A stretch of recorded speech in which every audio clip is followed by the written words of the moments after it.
তুমি মানুষ, তোমার গায়ে যত শক্তি আছে সমস্ত শক্তি দিয়ে আমাকে পিটাও, আমাকে মারো, মারতে মারতে আমাকে বাড়ি থেকে তুমি বের করে দাও।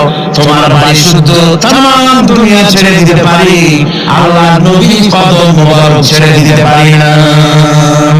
রাসূল করিম সাল্লাল্লাহু আলাইহি ওয়াসাল্লাম হযরত আলীকে ডাকলেন, আলী গো, চুক্তিপত্রে যেখানে আমার নাম মুহাম্মদ রাসূলুল্লাহ লেখা আছে, আমার নামের সামনে থেকে রাসূলুল্লাহ নামটা বাদ দিয়ে দাও, মুহাম্মদ বিন আব্দুল্লাহ লেখ।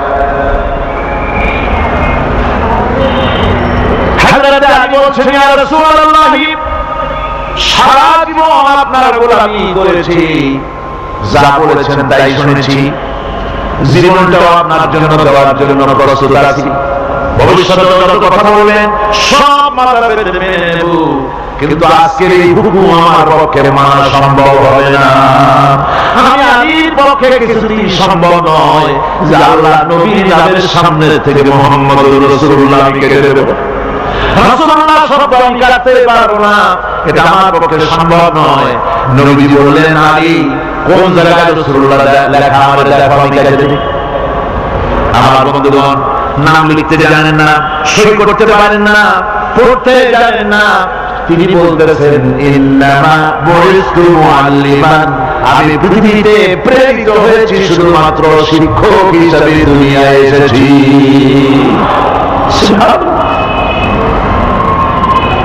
দুনিয়ার কোন শিক্ষা প্রতিষ্ঠানে আল্লাহ রাব্বুল আলামিন তার হাবিবকে পড়ান নাই, যেহেতু তিনি তো বিশ্বনবী, আমার নবী কি নবী? জবান কি নবী? আপনার আমার নবী বিশ্বনবী। বিশ্বনবী সাধারণ মানুষের কাছে কি পড়বে? যে পড়াবে তার মগজ ছোট, তার জ্ঞান সীমিত। সীমিত জ্ঞান দিয়া বিশ্ব নেতারা কি শিখাবে, বিশ্বনবীকে কি শিখাবে? এই জন্য আল্লাহ রাব্বুল আলামিন বিশ্বনবীর শিক্ষক আল্লাহ পাক নিজে হয়ে গেলেন। কোরআনে কারীম বলছে, যখনই নবীদের জ্ঞানের কথা এসেছে তখনই আল্লাহ পাক বলেছেন, আমি জ্ঞান দিয়েছি। লক্ষ্য করুন, হযরত ইব্রাহিম আলাইহিস সালাম তার পিতাকে ডেকে বলছেন, ইয়া আবাতি ইন্নী ক্বাদ জাআনি মিনাল ইলমি মা লাম ইয়াতিকা ফাত্তাবি'নি আহদিকা সিরাতান সাবিয়্যা। হে পিতা, বিশ্বাস করো, আমার কাছে এমন এক জ্ঞান এসেছে যা তোমার কাছে নাই, যা তোমার কাছে আসে না। তুমি আমার অনুসরণ করো, আমি তোমার সোজা পথ দেখাই দেব। সুবহানাল্লাহ, তুমি আমার অনুসরণ করো, যেহেতু আমার কাছে যে জ্ঞান আছে ওই জ্ঞান তোমার কাছে নাই। ইব্রাহিম আলাইহিস সালামের কাছে কার জ্ঞান আছে? আল্লাহ রাব্বুল আলামিনের জ্ঞান। লূত আলাইহিস সালাম কি নবুয়ত প্রমাণ করে আল্লাহ রাব্বুল আলামিন বলছেন, ওয়া লূতান আতাইনাহু হুকমান ওয়া ইলমা। আমি লূতকে আমার পক্ষ থেকে জ্ঞান দান করেছি, হিকমত দিয়েছি, বিজ্ঞান শিক্ষা দিয়েছি, আমি তাকে ইলম দান করেছি। সুবহানাল্লাহ, আমি তাকে ইলম দিয়েছি।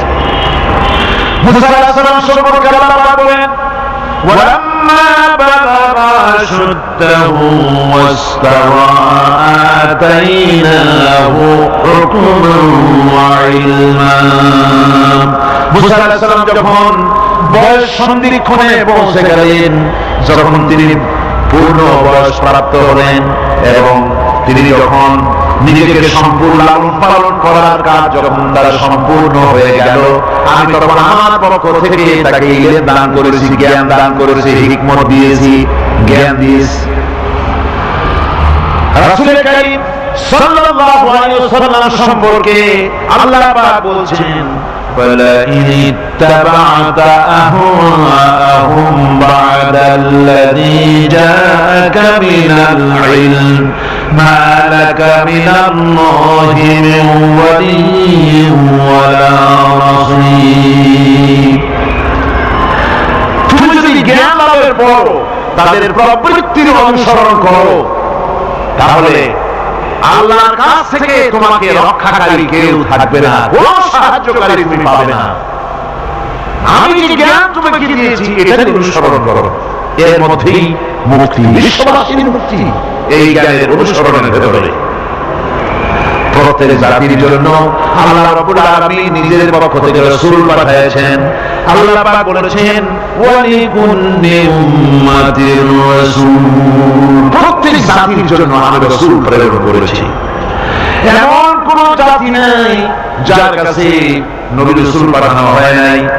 ওয়াইম মিন উম্মাতিন ইল্লা খালা ফিহা নাযীর, সমস্ত নবীদের কাছে, সমস্ত উম্মতের কাছে, জাতির কাছে আমার পক্ষ থেকে আমি নবী পাঠাইছি। সুবহানাল্লাহ। কেউ যেন বলতে পারে না যে আমরা আল্লাহর পক্ষ থেকে কোনো দাওয়াত পাইনি, আল্লাহর পক্ষ থেকে সত্যকে চেনার কোনো রাস্তা পাই নাই। এই জন্য প্রত্যেক নবীদের, প্রত্যেক উম্মতের জন্য, জাতির জন্য আল্লাহ সুবহানাহু ওয়া তাআলা তিনি নবী পাঠিয়েছেন নিজের পক্ষ থেকে, হেদায়েত পাঠিয়েছেন নিজের পক্ষ থেকে। এই নবীদেরকে পাঠানোর উদ্দেশ্য কি ছিল? কোরআনে কারীমে আল্লাহ পাক বলেন, আমাদের নবীকে আল্লাহ পাক ডেকে বলছেন আলিফ লাম রা কিতাবুন আনজালনাহু ইলাইকা লিতুখরিজান নাস মিনাজ যুলুমাতি ইলান নূর। আলিফ লাম রা কিতাবুন আনজালনাহু ইলাইকা লিতুখরিজান নাস মিনাজ যুলুমাতি ইলান নূর। এই কিতাব আমি আপনার উপর অবতীর্ণ করেছি। এটা হচ্ছে একখানা কিতাব। এই কিতাবখানা আমি আপনার প্রতি অবতীর্ণ করেছি। এই জন্য করেছি কিতাব অবতীর্ণ যাতে করে মানব মণ্ডলীকে পঞ্জীভূত অন্ধকারের ভিতর থেকে বের করে আলোর দিকে নিয়ে আসতে পারেন। এই বিশ্ব হচ্ছে অন্ধকারে ভরা। পৃথিবীতে মানবরচিত যত অন্ধকার আছে সব হচ্ছে অন্ধকার। সবগুলি কি? অন্ধকার। এই অন্ধকারের ভিতর থেকে আলোর দিকে নিয়ে আসবেন। আলো হচ্ছে কি? ইসলাম। আলো হচ্ছে কোরআন। কোরআনের দিকে নিয়ে আসবে, ইসলামের দিকে নিয়ে আসবে। সেই জন্য আমি আপনার প্রতি এই কোরআন অবতীর্ণ করেছি। আমার ভাইয়েরা, সকল আসমানি কিতাবের উপরে আমাদের ঈমান আনা লাগবে। শুধুমাত্র কোরআন শরীফের উপরে নয়, সকল কিতাবের উপরে ঈমান আনতে হবে। কোরআনকে যেমন মানি, মুহাম্মদ সাল্লাল্লাহু আলাইহি ওয়াসাল্লামকে যেমন মানি, সব নবীদের উপরে ওরকম ঈমান আনতে হবে। কোরআন যেমন মানি ওই রকম করে সমস্ত কিতাবের উপরে ঈমান আনতে হবে। এটা শর্তই দেওয়া হয়েছে, মুমিন হচ্ছে তারা ওয়াল্লাযীনা ইউমিনুনা বিমা উনজিলা ইলাইকা ওয়া মা উনজিলা মিন ক্বাবলিক। মুমিন হচ্ছে সেই সব লোক, মুত্তাকি হচ্ছে তারা যারা তোমার উপরে নাযিলকৃত কিতাবের উপর ঈমান এনেছে এবং এর আগে যত কিতাব আছে সমস্ত কিতাবের উপর ঈমান এনেছে। তারাই হচ্ছে মুত্তাকি, তারাই হচ্ছে মুমিন। আল্লাহ পাক বলেন নাযালা আলাইকাল কিতাবা বিল হাক্কি মুসাদ্দিকান লিমা বাইনা ইয়াদাইহি। আল্লাহ তোমার প্রতি সত্য সহকারে যে কিতাব নাযিল করেছেন আর এর পূর্বে আগত সকল কিতাবের উপরে এর সত্যতা প্রমাণ করে। এই কোরআন হচ্ছে আগের যত কিতাব নাযিল হয়েছে সমস্ত কিতাবের সত্যতা প্রমাণকারী কিতাব। এই জন্য মুমিনদেরকে বলতে বলা হয়েছে কুল আমান্না বিল্লাহি ওয়া মা উনজিলা আলাইনা ওয়া মা উনজিলা আলা ইব্রাহিম ওয়া ইসমাঈলা ওয়া ইসহাক ওয়া ইয়াকুব ওয়াল আসবাত। বলো আমরা ঈমান এনেছি আল্লাহর প্রতি, আমাদের প্রতি অবতীর্ণ কিতাবের প্রতি, আর ইব্রাহিম, ইসমাঈল, ইসহাক, ইয়াকুব এবং তার আওলাদের প্রতি যে কিতাব অবতীর্ণ হয়েছে সমস্ত কিতাবের উপর আমরা ঈমান এনেছি। وما أوتي موسى وعيسى والنبيون من ربهم لا نفرق بين أحد منهم ونحن له مسلمون। আর মুসা, ঈসা অন্যান্য নবীদের উপরে যত কিতাব অবতীর্ণ হয়েছে সমস্ত কিতাবের উপরে আমরা ঈমান আনতেছি, আর আমরা হচ্ছি আল্লাহ পাকের আজ্ঞাবহ, আমরা হচ্ছি আল্লাহ পাকের বান্দার মধ্যে আমরা শামিল। আল্লাহ পাক বলছেন এই পৃথিবীতে আমি যত নবী পাঠাইছি সমস্ত নবীদের সাথে তিনটা জিনিস দিয়েছি। কয়টা জিনিস? তিনটি জিনিস দিয়েছি সমস্ত নবীদের।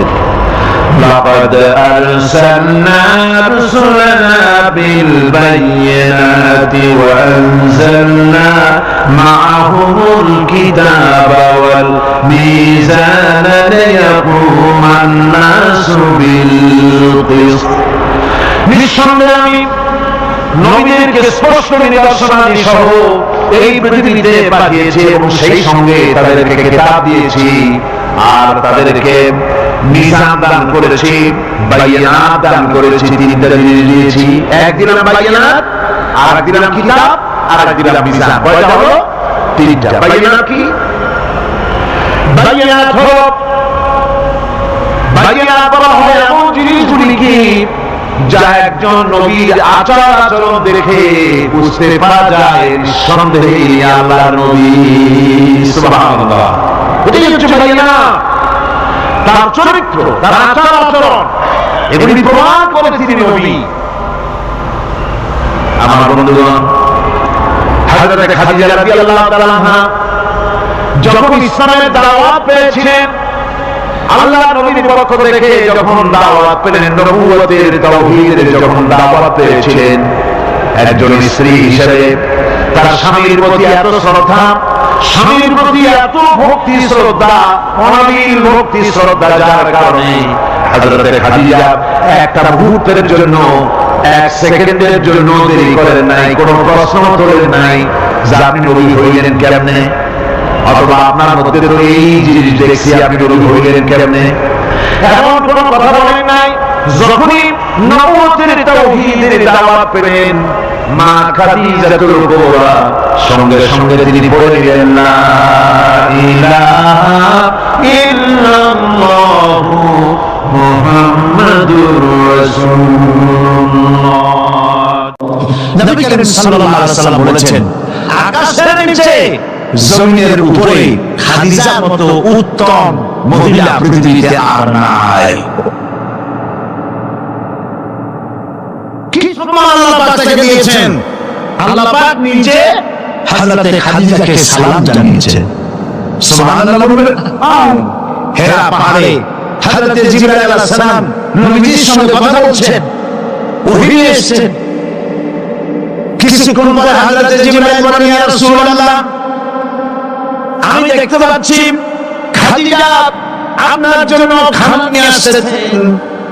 খাদিজা যখন আপনার কাছে পৌঁছে যাবে, আপনি খাদিজাকে বলবেন, আল্লাহ রাব্বুল আলামিন আজ আমি আসার সময় আমার মাধ্যমে খাদিজাকে সালাম জানিয়েছেন। হযরত খাদিজা যখন নবীর কাছে পৌঁছে গেছেন, আল্লাহ নবী বলেন, খাদিজা তোমার জন্য আজকে একটি সুসংবাদ আছে। তিনি বললেন, আমার জন্য কি খবর, কি সুসংবাদ? হযরত রাসূল বলেছেন, খাদিজা শোনো, এইমাত্র জিবরাইল আমার কাছে চলে গেলেন, আর জিবরাইল বলে গেলেন, আল্লাহ রাব্বুল আলামিন তোমাকে সালাম জানিয়েছেন। হযরত খাদিজা টুকরে কেঁদে উঠলেন। তিনি বললেন, ইয়া রাসূলুল্লাহ, আমার মানব জন্ম সার্থক হয়ে গেছে। আল্লাহ আমাকে সালাম জানাইছেন, এর চাইতে সৌভাগ্য আমার জীবনে আর কিছুই নাই। তবে নবীজি, আল্লাহর সালামের জবাব কেমনে দিতে হয় আমি জানি না। আপনি দয়া করে আমার পক্ষ থেকে আল্লাহর সালাম যেমনে দিলে আল্লাহ খুশি হয় তেমনি আপনি দিয়ে দিবেন। কি মহব্বত স্বামী আর স্ত্রীর ভিতরে ছিল! হযরত খাদিজা হযরত রাসূল করিম সাল্লাল্লাহু আলাইহি ওয়াসাল্লাম, নবী করিম সাল্লাল্লাহু আলাইহি ওয়াসাল্লামের ঘরে হযরত খাদিজা যতদিন ছিলেন আরেকটি বিবাহ তিনি করেন নাই। হযরত আয়েশা বলছেন, নবীজি আমার কাছে ঘুমাচ্ছিলেন, গভীর রাতে আমার ঘুম ভেঙে গেল। আমি চিন্তা করলাম নবীজি কোথায় গেলেন। মনে করলাম অন্য কোনো স্ত্রীর ঘরে গেছে নাকি। আমি খুঁজতে লাগলাম, কোন ঘরে পাওয়া গেল না। খুঁজতে খুঁজতে অবশেষে আমি নবীজিকে পেলাম রিয়াদুল জান্নাতের ভেতরে, মসজিদে নববীর জান্নাতের টুকরার ভেতরে বসে নবীজি মুনাজাত করতেছেন। আমিও পিছনে আল্লাহর দরবারে হাত তুললাম, নবীজি বলতেছিলেন রব্বুল আলামিন কঠিন ওই হাসরের ময়দানে মা তার সন্তান পড়ে যাবে, তার সন্তান পড়ে যাবে, স্বামী তার স্ত্রীকে হারায় ফেলবে, স্ত্রী তার স্বামীকে চিনবে না। ওই কঠিন হাসরের ময়দানে আল্লাহ আমি যেন আমার খাদিজারে হারায় না যাই। মনে যাচ্ছে সর্বর হযরত আয়েশা বলেন ইয়া রাসূলুল্লাহ, খাদিজা এই বুড়ির কথা এখনো কেন আপনার মনে পড়ে? খাদিজার পরে হুমায়রাও তো আপনি বিয়ে করেছেন, খাদিজার কেন কথা, কেন বুড়ির কথা বলতে পারেন না? নবীজি বলেন আয়েশা, খাদিজার সম্পর্কে এরকম কথা তুমি বলবে না, তোমরা জানো না, তোমরা সবাই আমার সুদের স্ত্রী, আর খাদিজা আমার তোমার স্ত্রী। যখন এই মক্কা নগরীতে মুহাম্মদ সাল্লাল্লাহু আলাইহি ওয়াসাল্লামের পা রাখার জায়গা ছিল না। হযরত আয়েশা বলেন ইয়া রাসূলুল্লাহ, আমি ক্ষমা চাই, আমাকে মাফ করে দিন, আমি খাদিজার সম্পর্কে এমন কথা উচ্চারণ করব না, তবে খাদিজার সম্পর্কে আমার কিছু কথা শোনান। হযরত নবীজি বলেন আয়েশা, শোনো, আমার সঙ্গে বিবাহের পর খাদিজার সম্পত্তি যা ছিল আল্লাহর রাস্তায় সব উজাড় করে দিয়েছে। কতদিন না কেউ থেকেছে, একদিনের জন্য বলে নাই আপনার সাথে বিয়ে হয়েছে বলে আজ আমি না খাইয়া আছি। সারাদিন সারা রাত দাওয়াতের কাজ করে আমি যখনই দরজার কাছে ফিরেছি, যত রাত হোক না কেন, একবার বলেছি খাদিজা, অমনি দরজা খুলে গেছে। আমি প্রশ্ন করেছি খাদিজা, যত রাত্রে আসলাম একদিনও দুইটা ডাক দেওয়া লাগলো না, তুমি কি ঘুমাও না? হযরত খাদিজা বলেছেন ইয়া রাসূলুল্লাহ, আমি দিনের দাওয়াতের জন্য ব্যস্ত, কষ্ট করেন, আমি মনে মনে ভাবি আমি যদি ঘুমায় থাকি রাতের বেলায়, আর নবীজি যদি দরজার কাছে এসে খাদিজা খাদিজা বলে ডাকাডাকি করেন, উঠতে যদি আমার দেরি হয় আল্লাহ নবীর সঙ্গে বেয়াদবি হয়ে যাবে, এইটা মনে করে বিছানায় না ঘুমায় যতক্ষণ আপনি না ফেরেন এই দরজাটার সাথে পিঠ লাগাইয়া দাঁড়াইয়া দাঁড়াইয়া ঘুমায়। হযরত আয়েশা বলেছেন আমাদের ঘরে রান্না বান্না তেমন হতো না, আমাদের ঘরে তেমন গোশত খাওয়ার সুযোগ আমাদের কিসমতে তেমন হতো না। যদি কোনদিন আমাদের ঘরে দুম্বা বা ছাগল জবাই হতো, গোশতগুলি নবীজি কেটে ভাগ করে সমস্ত স্ত্রীদের ঘরে দিয়ে দিতেন। এরপরে কয়েকটা গোশতের টুকরা একটা টুকরায় নিয়ে হযরত খাদিজা মদিনার গলিতে গলিতে ঘুরে বেড়াতেন। খাদিজার কোনো বান্ধবী পাওয়া যায় না। সুবহানাল্লাহ।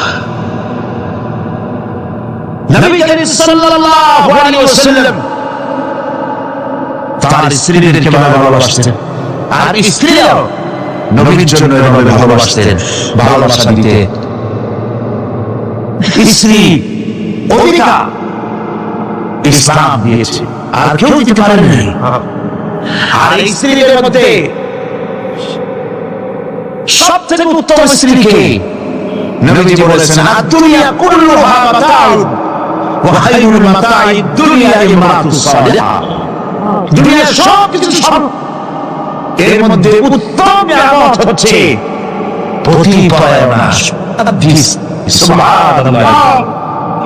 হুজুর বলেছেন তিনটি জিনিস আমি পছন্দ করি, তিনটি জিনিস আমার প্রিয়। একটি হলো নামাজ, একটি হলো সুগন্ধ, আর একটি হলো স্ত্রী। সুবহানাল্লাহ। এই স্ত্রীকে সমান অধিকার দিয়েছে নবীজি। আল্লাহর ইসলাম সমান অধিকার দিয়েছে। নারী অর্থনৈতিক অধিকার প্রতিষ্ঠিত করেছে ইসলাম, তাকে অর্থনৈতিক অধিকার দিয়েছে, মহারানার ব্যবস্থা করেছে। কোরআন বলছে ফাতুহুন্না উজুরাহুন্না ফারিদা, খরচ রূপী দায়িত্ব হিসেবে স্ত্রীর মহারানার টাকা আদায় করে দাও। বহু মুসলমান আছে মহারানার টাকা আদায় করে না, বরং আজকাল তো নতুন সিস্টেম চালু হয়েছে মানুষকে শোনাবার জন্য। বিবাহের মজলিসে বলা হয় অমুকের মেয়ে অমুকের ছেলে বিয়ে, মহারানা কত? 5,55,555 পয়সা। সামনে একটা টাকা বা পয়সা জিরো থাকতে পারবেন, একটা নিয়ম নীতি করে নিচ্ছে। এই টাকাগুলি মহান টাকা সঠিকভাবে আদায় করা হয় না অনেক ক্ষেত্রে, একথা ঠিক কি? বরং উল্টো করে মহান আদায় করা হয় মেয়ে পক্ষের কাছ থেকে, কন্যা পক্ষের কাছ থেকে। এটাকে কি বলা হয়? এটাকে কি বলা হয়? এটা হলো যৌতুক নামের কৌতুক। মেয়ে পক্ষের কাছ থেকে টাকা আদায় করা। মেয়ে পক্ষ যদি ইচ্ছে করে বর পক্ষকে যদি টাকা দেয়, পয়সা দেয়, গাড়ি দেয়, বাড়ি দেয়, কোনো আপত্তি নেই, দিতে পারে। কিন্তু ডিমান্ড করে নেওয়া, চেয়ে নেওয়া সম্পূর্ণ হারাম। কন্যার পিতার মাতা 12 বছর, 18 বছর, 20 বছর, 25 বছর লালন পালন করে কলিজার টুকরা সন্তানটাই দিয়ে দিল। এর চাইতে টেলিভিশন, গাড়ি বাড়ি বেশি হয় কি করে? এই যৌতুক বাংলাদেশের সর্বত্র আছে, অবশ্য চট্টগ্রামে নাই, আছে। ছেলে যদি পাস করে, ইঞ্জিনিয়ারিং পড়ে, লয়ার হয়েছে, পিতার এই ধারণাই হয় সন্তানকে পড়াতে লেখাতে যত টাকা খরচ হয়েছে কন্যা পক্ষকে কাছে থেকে আদায় করে নেব। এবং সেই জন্য বিয়ের সময় দাবি করা হয়, বিয়ের সময় দাবি করা হয় 50 লক্ষ টাকা দিতে হবে, গুলশানে 3টা বাড়ি দিতে হবে, মঙ্গল গ্রহে অফিস বানাই দিতে হবে। আপনার ছেলে এমএ পাস করেছে, লয়ার হয়েছে, ব্যারিস্টার হয়েছে, তো কি হয়েছে? আপনি কেন নির্যাতন করেন কন্যা পক্ষকে? জায়েজ নাই, হারাম। শুকরের মাংস যেমন হারাম, কন্যা পক্ষের কাছ থেকে জবরদস্তি করে, চেয়ে ডিমান্ড করে যৌতুক আদায় করা ওরকমই হারাম। এই কাজটি কি আপনারা করবেন? এই কাজটি কি করবেন? বিবাহ করবে, বিবাহ করাবেন ছেলেকে ভালোবাসা দিয়ে, টাকা দিয়ে, পয়সা দিয়ে বিবাহ করায়া মেয়ে একটা ঘরে নিয়ে আসবেন, কন্যা পক্ষের উপরে চাপ সৃষ্টি করবেন না। তো নারীকে মহামান্য দেওয়ার ব্যবস্থা ইসলাম করেছে। কে ব্যবস্থা করেছে বলেন? ইসলাম করেছে। এবার আরো দেখুন আল্লাহ পাক কি বলছে, وَإِذَا آتَيْتُمْ إِحْدَاهُنَّ قِنطَارًا فَلَا تَأْخُذُوا مِنْهُ شَيْئًا। যদি তোমরা নারীদেরকে স্তূপ পরিমাণ অর্থ করে যদি দান করো, তাহলে সামান্য তার থেকে ফেরত নিও না। চান মহিলাদের কাছে, নারীদের কাছে কিছু পুঁজি থাকুক, টাকা পয়সা থাকুক, আল্লাহ চান যদি তুমি কিছু দাও, তা যদি হয় তবুও সেগুলিকে ফেরত দিও না, ফেরত দিও না। বহু মুসলমান আছে আমাদের সমাজে, হজ করে, নামাজ পড়ে, কপালে দাগ পড়ে গেছে, তার ব্যবসা আছে, ধানি জমিও আছে, বিবাহের সময় মেয়েকে টাকা করে দিয়ে, ব্যবসা টাকা করে যৌতুক দিয়ে বিদায় করে দেয়, সম্পত্তির ভাগ দেয় না, ব্যবসারও ভাগ দেয় না। আছে না? আছে কি? আপনি কন্যাকে ঠকালেন, এর জন্য আল্লাহর কাছে আপনাকে দায়ী হতে হবে। কারণ মেয়েদেরকে অর্থনৈতিক অধিকার আল্লাহ এভাবে প্রতিষ্ঠিত করেছেন, সে মহিলাদেরকে অর্থনৈতিক দিক থেকে তাদেরকে নির্যাতন করা যাবে না। এবার মেয়েদেরকে শিক্ষার অধিকার দেওয়া হয়েছে, কোনটা হয়নি। তারা বলছে ইসলামের দুশমনরা বলে নারীদেরকে ইসলাম ঠকাইছে। কোথা থেকে ঠকালো? কন্যা হিসেবে মর্যাদা দিল, বধূ হিসেবে মর্যাদা দিল, তারপরে অর্থনৈতিক সুযোগ করে দিল, এবার শিক্ষার অধিকার প্রতিষ্ঠিত করলো। হযরতে আয়েশা রাদিয়াল্লাহু তাআলা আনহা তিনি শিক্ষার্থী ছিলেন, হাজার হাজার সাহাবীর উস্তাদ ছিলেন, সুবহানাল্লাহ, হাদিসের উস্তাদ ছিলেন, তাফসীরের উস্তাদ ছিলেন, ফিকহের উস্তাদ ছিলেন। শিক্ষার অধিকার ইসলাম দিয়েছে নারীকে। নারীরা লেখাপড়া করতে পারবে, কোনো অসুবিধা নেই। এভাবে অধিকার শুধু অর্থনৈতিক নয়, লেখাপড়ার অধিকার দিল, তালাকের একটি অধিকার, একটি গুরুত্বপূর্ণ বিষয়। তালাকের অধিকার ছিল শুধুমাত্র পুরুষের না, এই তালাকের অধিকার নারীদেরকেও দেওয়া হয়েছে। কথা বুঝতে পেরেছেন? তালাকের অধিকার, বিবাহ বিচ্ছেদের অধিকার শুধু পুরুষের নয়, নারীকেও দেওয়া হয়েছে। পুরুষ যদি অকর্মণ্য হয়, যদি সে উন্মাদ হয়, জালিম হয়, নপুংসক হয়, তাহলে এই স্ত্রী কোর্টে তা প্রমাণ করে তার স্বামীকে পরিত্যাগ করে ইচ্ছে মতো স্বামী গ্রহণ করতে পারবে। ইসলাম সুযোগ দেয়। তালাক, কথায় কথায় তালাক দেওয়ার একটা রেওয়াজ আমাদের দেশে আছে। বাংলাদেশে যদি আল্লাহ কোনদিন দয়া করে ইসলামের রাষ্ট্র প্রতিষ্ঠিত করে দেন, তাহলে কথায় কথায় তালাক দেওয়ার এই প্রথাকে বন্ধ করে দেওয়া হবে। তরকারিতে লবণ কম হয়েছে, শুটকি মাছে ঝাল হইল কেন, এইসব কথা বলে তালাক দেওয়া যাবে না। আর একসঙ্গে 3 তালাক দেওয়া তো যায় না।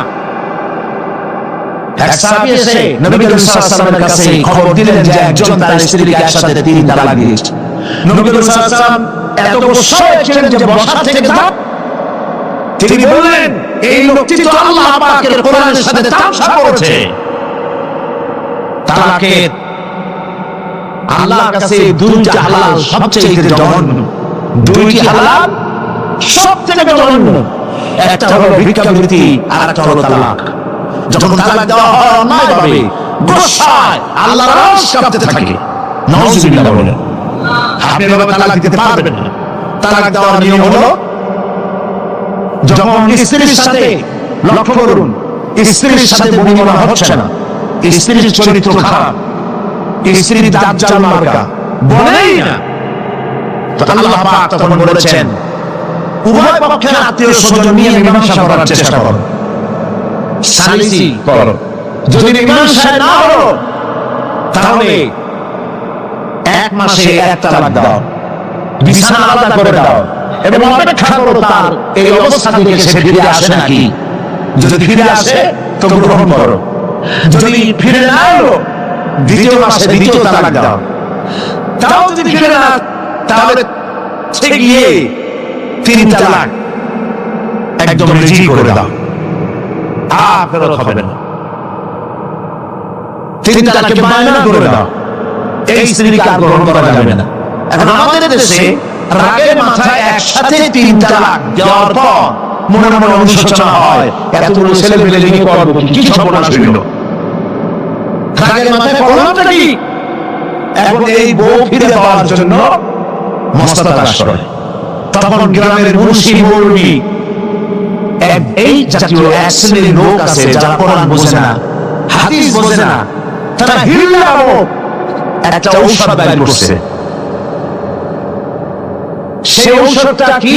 তারা বলে যে এই স্ত্রীকে যদি আবার নিতে চাও, তাহলে আরেকটা পুরুষের সঙ্গে বিবাহ দাও এবং শর্ত করো যে তোমার কাছে দিলাম, 2-3 দিন পর তুমি তালাক দিয়ে দিবা, এরপরে আমরা নিয়ে নেব। তালাকের নিয়তে বিবাহ করা, এটা সম্পূর্ণ বিবাহ হবে না। তালাকের নিয়তে বিয়ে করলো, বিয়ে হবেই না। তারপরে এই যে ভাড়া করা, একজনের সঙ্গে হিলা করতে দেওয়া, এটাকে হাদিসের ভাষায় বলা হয়েছে ভাড়া করা সার। ভাড়া করা সার। ইসলামে এই ধরনের কোনো বিধান নাই। সবাই কান খুলে শুনুন, হিল্লা করার যে ব্যবস্থা বাংলাদেশে গ্রামে গঞ্জে আছে, শরীয়তের কোনো অস্তিত্ব নাই। কেউ যদি তার স্ত্রীকে তালাক দেয় আর এই স্ত্রীকে আবার ফেরত দিতে চায়, পর্যন্ত ফেরত দিতে পারবে না। একটা পথ আছে, সেই পথটা হলো এই ইচ্ছে করে কোনো স্বামী গ্রহণ করেন, আর সেই স্বামী যদি ইচ্ছে করে ঘটনা চক্রে তালাক দেয়, অথবা ঘটনা চক্রে সেই স্বামীর যদি মৃত্যু হয়, তাহলে কেবলমাত্র প্রথম স্বামীর কাছে আসতে পারবে। এছাড়া প্রথম স্বামীর কাছে আসা কিয়ামত পর্যন্ত সম্ভব নয়। এইটা ইসলাম করেছে দৃষ্টান্তমূলক শাস্তি দেওয়ার জন্য। কথায় কথায় তালাক দেবা, বান ভট্টায় মনীষী লোকেন, এইসব শয়তানি চলবে না। এইটার জন্যই এই বিধান করা হয়েছে। তালাক কখনো রাগের মাথায় এই জঘন্য কাজ কেউ করবেন না। যদি করতেই হয়, তাহলে 3 মাসে 3 তালাক হবে, একসাথে 3 তালাক দেওয়া যাবে না। যদি কেউ একসাথে 3 তালাক দিয়ে বসে, তালাক হয়ে যাবে এটাও মনে রাখবেন। তালাক হয়ে যাবে, তবে আল্লাহ পাক অসন্তুষ্ট হবেন, নারাজ হবেন, গুসায় আল্লাহর আরশ কাঁপতে থাকে। এই কাজটি কখনো করবেন না। আল্লাহ পাক তালাক চান না, আল্লাহ চান স্বামী স্ত্রীর মধ্যে মহব্বত পয়দা হোক। সুবহানাল্লাহ। যদি স্ত্রীর উপর রাগ হয়, তখন মন খারাপ হয়। আল্লাহ বলছেন, ওয়ালা তানসাউল ফাদলা বাইনাকুম, তোমরা পরস্পরের অনুগ্রহকে ভুলে। আজকের একটা ব্যাপারে মন খারাপ হয়েছে, তুমি চিন্তা করো তোমার জীবনের অনেক ক্ষেত্রে এই স্ত্রীর অনেক অবদান আছে, সেগুলিকে মনে করে আজকে একটা মাফ করে দিলেই তো সারা। সুবহানাল্লাহ। আল্লাহ পাক চান না স্বামী স্ত্রীর ভিতরে অসন্তুষ্টি থাকুক এবং তালাক পর্যায়ে চলে যায়। একবার নবী করিম সাল্লাল্লাহু আলাইহি ওয়াসাল্লাম বসে আছেন মসজিদে নববীর ভিতরে, মুমিন সাহাবায়ে কেরাম ভয়তে কথা বলতে পারছেন না। কিছুক্ষণ পর হুজুর হযরত আলী হযরত ফাতেমার ঘরে ঢুকলেন, বেরিয়ে আসছেন হাসি মুখে। তিনি প্রশ্ন করলেন, সাহাবায়ে কেরাম জিজ্ঞেস করলেন, হে রাসূল, একটু আগে আপনার মুখ এত মলিন ছিল, আর এখন আপনি এত হাসি খুশি, আমরা তো তখন কথা বলতে সাহস পাইনি। হুজুর কি হয়েছে? আল্লাহর নবী বলেন, ওদের মধ্যে মনোমালিন্যের সৃষ্টি হয়েছিল আর আমার মনটা খারাপ হয়ে গিয়েছিল। ওদের বুঝতে পারছেন তো? হযরত আলী এবং ফাতেমার মধ্যে মনোমালিন্য সৃষ্টি হয়েছিল, আমার মনটা খারাপ হয়ে গিয়েছিল। আমি ভেতরে গেলাম, উভয়ের সঙ্গে কথা বললাম। এখন তারা দুজনের মধ্যে তাদের ভুল বুঝাবুঝি নিরসন হয়েছে, আমার মনটা খুশি হয়ে গেছে। নবীজি বলেন, ফাতেমাকে যে কষ্ট দেয় সে আমাকে কষ্ট দেয়, কারণ ফাতেমা আমার কলিজার টুকরা। স্বামী এবং স্ত্রীর মধ্যে সম্পর্ক ভালো থাকতে হবে, অধিকার সমান, তবে স্বামীর মর্যাদা বেশি। মর্যাদা কার বেশি? স্বামীর মর্যাদা বেশি। তিরমিজি শরীফের হাদিসে এসেছে, আল্লাহর নবী একদিন একদিকে যাচ্ছেন, জঙ্গল থেকে এক পাহাড়িয়া উট এসে নবীজির কদমের উপরে নবীজির কদম মোবারকে চুমা দিল, সিজদা করলো। সাহাবায়ে কেরাম বললেন, ইয়া রাসূলুল্লাহ, পাহাড়ের উটের কি সৌভাগ্য, আল্লাহ নবীর পায়ের উপরে চুমা খেয়েছে, সিজদা দিয়েছে। আমাদেরকে অনুমতি দেন, আপনার কদমের উপরে আমরা সিজদা দিয়ে ধন্য হই। হুজুর বলেন, শোনো, আমি যদি এই পৃথিবীতে মানুষকে সিজদা করার জন্য যদি পারমিশন দিতাম, তাহলে পৃথিবীর সমস্ত নারীদেরকে বলতাম তারা যেন তাদের স্বামীকে সিজদা দেয়। তাহলে মর্যাদা কার বেশি? স্বামীর মর্যাদা বেশি। অধিকার সমান, মর্যাদা বেশি স্বামী। আবু দাউদ শরীফের হাদিসে এসেছে, নবীজি বলেছেন, কোন স্ত্রী লোক এমন অবস্থায় যদি মারা যায় যে তার স্বামী তার উপরে সন্তুষ্ট ছিল, আল্লাহ রাব্বুল আলামিন ওই মেয়ে লোকটি জান্নাত দান করে দিবেন। স্বামীর মর্যাদা এখানে বেশি। তাহলে আমরা দেখলাম অধিকারের দিক থেকে যখন নারী ছিল, বধূ ছিল, কন্যা ছিল, বধূ ছিল, সব জায়গায় ইসলাম নারীকে সম্মান বাড়িয়ে দিল। ঠিক কি না বলেন? নারী বিবাহ হওয়ার পর কদিন পরে মা হয়ে গেল, মা হয়ে যাওয়ার পর মর্যাদা কমে গেল না বেড়ে গেল? বলেন, কমলো না বাড়লো?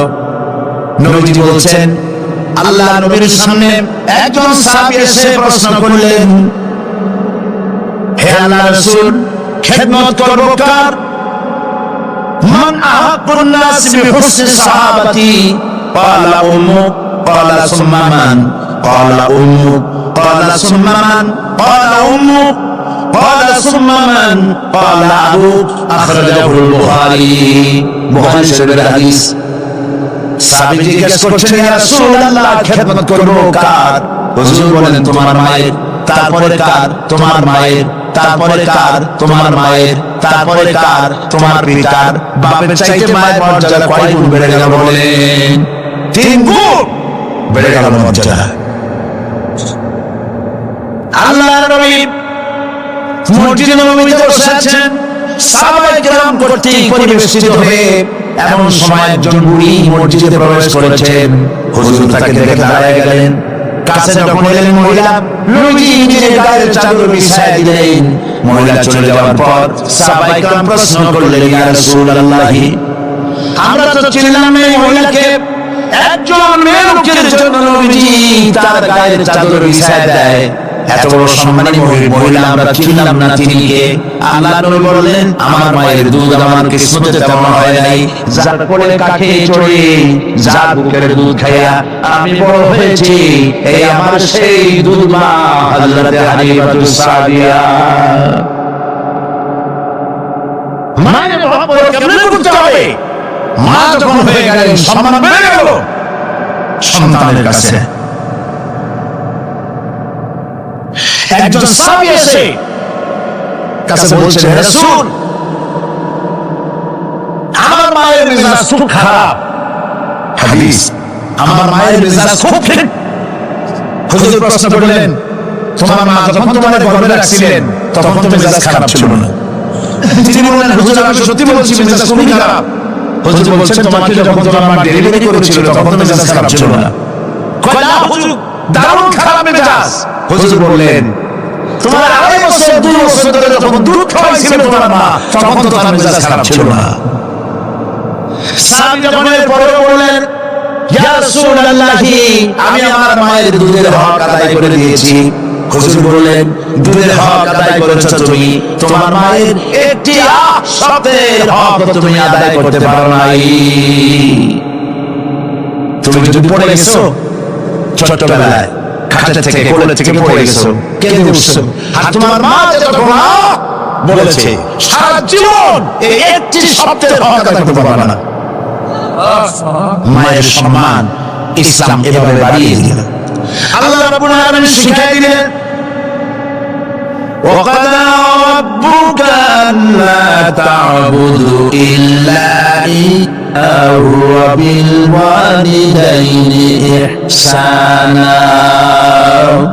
তোমার রবের পক্ষ থেকে এটা ফয়সালা হয়েছে যে আমার ইবাদত করার পর মা বাবার ইহসান করবে। দেখেন অবস্থা দেখুন, লক্ষ্য করুন, আল্লাহর ইবাদতের পরেই বান্দা কাজ করবে। বলেন কার? মা বাবা সামনে বড়, মা বাবার সামনে দিয়ে চোখ লাগায় কথা বলবে না। ওয়ালা তাকুল্লাহুমা উফিন ওয়ালা তানহারহুমা, ঝিরকি দিবে না, ধমক দিবে না।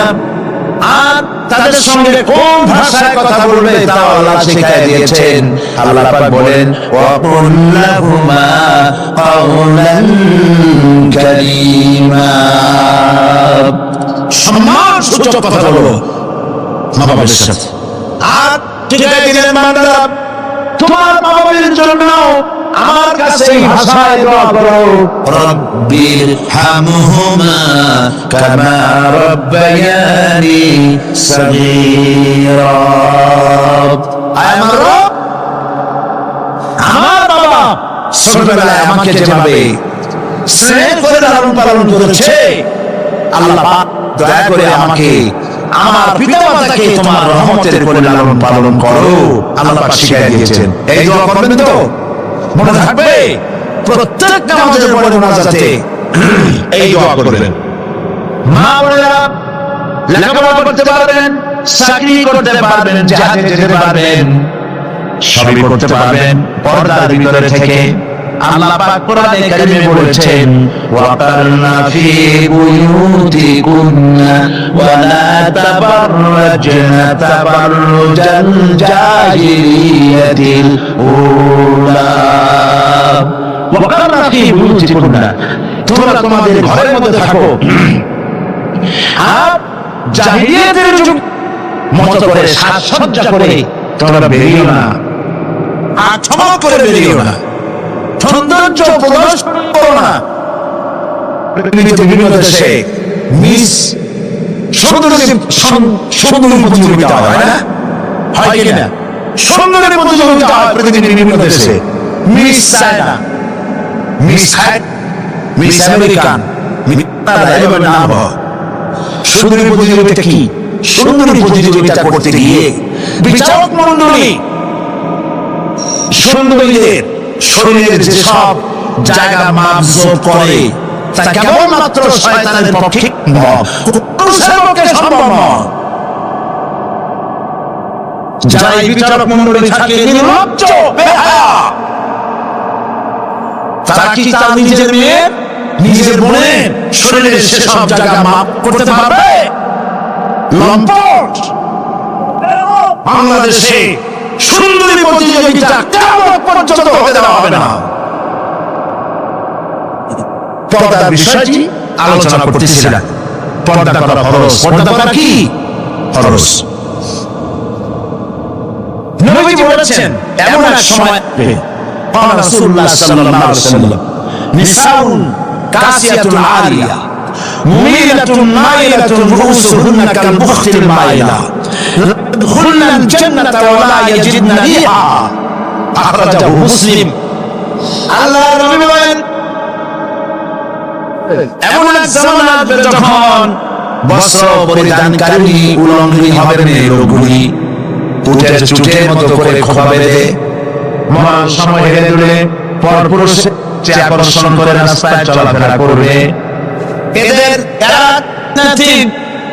কথা জান্নাতের সুঘ্রাণ এদের প্রবেশ করবে না। কাসিয়াতুল আরিয়া বস্ত্র পরিধানকারী উলঙ্গিনী, কথা শুনতেছেন আপনারা? বুঝতে পারতেছেন? বস্ত্র পরিধানকারী উলঙ্গিনী কাপড় পরছে, যা পরাও যা না পরাও তাই, জান্নাতে যেতে পারবে না। এই জন্য অশ্লীল পোশাক বাদ দিতে হবে। রাসূলুল্লাহ বলেছেন আরাফাতের ময়দানে তোমরা যেমন খাবে তোমাদের মেয়েদেরকে স্ত্রীদেরকে তেমন পরাবে, তোমরা যেমন খাবে তেমন তাদের খাওয়াবে, তোমরা যেমন পরবে তেমন তাদেরকে পরাবে। কেউ কেউ অর্থ করেছে যেমন খাবো তেমন খাওয়াবো, এটা তো ঠিক আছে, যেমন পড়ি তেমন তাদেরই পড়াতে হবে। তো পুরুষ প্যান্ট শার্ট পরবে, দুটো প্যান্ট শার্ট পরানো শুরু করছে। নাউযুবিল্লাহ বলেন। কিয়ামতের অনেকগুলি আয়াত আছে। হযরত আলী রাদিয়াল্লাহু তাআলা হাদিস রওয়ায়াত করেছেন কিয়ামতের পূর্বে 15টি লক্ষণ প্রকাশ পাবে। তিরমিজি শরীফের হাদিস। তার মধ্যে একটি লক্ষণ হলো এই মেয়েরা পুরুষের পোশাক পরবে, পুরুষরা মেয়েদের পোশাক পরবে। এটা তো শুরু হয়ে গেছে। শুরু হয়েছে কিনা? মেয়েরা আমাদের দেশেও এই প্রচলন শুরু হয়েছে। কোন কোন ক্ষেত্রে মহিলারা প্যান্ট শার্ট ইত্যাদি চাদরবিহীন এগুলি পরে রাস্তায় বেরোনো শুরু হয়ে গেছে। আর পুরুষগুলি আমাদের দেশে এগুলি কম, বিদেশে দেখেছি দুল পরে। আমাদের দেশে দুল পরা শুরু করছি কিনা আমার চোখে এখনো পড়ে নাই। আছে, আমি তো এত খাতায় দেখি তারপরেও আমার নজরে পড়ে নাই। তবে চেন পরা দেখেছি, সোনার চেন বহু নজরে পড়েছে। চেন গলায় পরে পুরুষ মাঘের পৌষের প্রচন্ড শীতে সামনে 3-4টা বোতাম খোলা রাখে যাতে মানুষ বুঝে উনি একখান কিছু পড়ছে।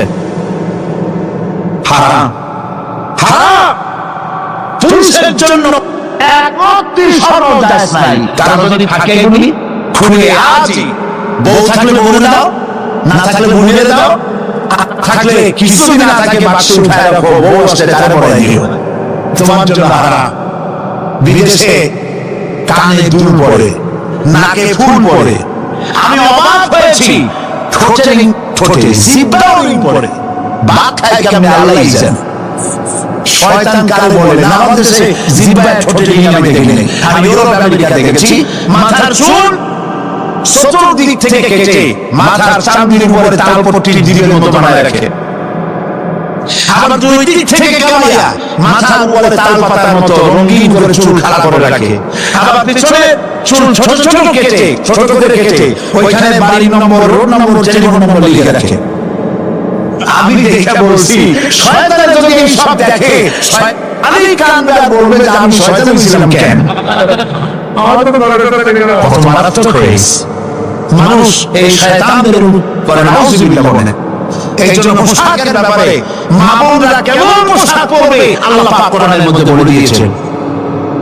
ওরা সমানাধিকার দিতে চায়, নারীকে পুরুষ বানায় পুরুষের সমানাধিকার দিতে চায়। আর ইসলাম নারীকে নারীর মর্যাদায় রেখে পুরুষের সমানাধিকার কথাটার পার্থক্য আছে কি নাই? বুঝতে পেরেছেন কিনা? নারী পোশাক শাড়ি মার্জিত। আল্লাহ পাক কোরআন শরীফের মধ্যে বলেছেন মহিলারা এমন একটা কাপড় পরবে যেই কাপড়টা এমন শাড়ি পরার পর অথবা সালোয়ার কামিজ পরার পর কাপড় পরার পর এরপর একটা চাদর পরবে এমন যে চাদরটা মাথাটা গলাটা বুকটা ঢেকে যায়, এমন একটি চাদর পরা আল্লাহ পাক ফরজ করে দিয়েছেন প্রত্যেকটি বয়স্কপ্রাপ্ত না করে। সেই জন্য মা বোনদেরকে তাদের কাপড় চোপড় শালীন হতে হবে।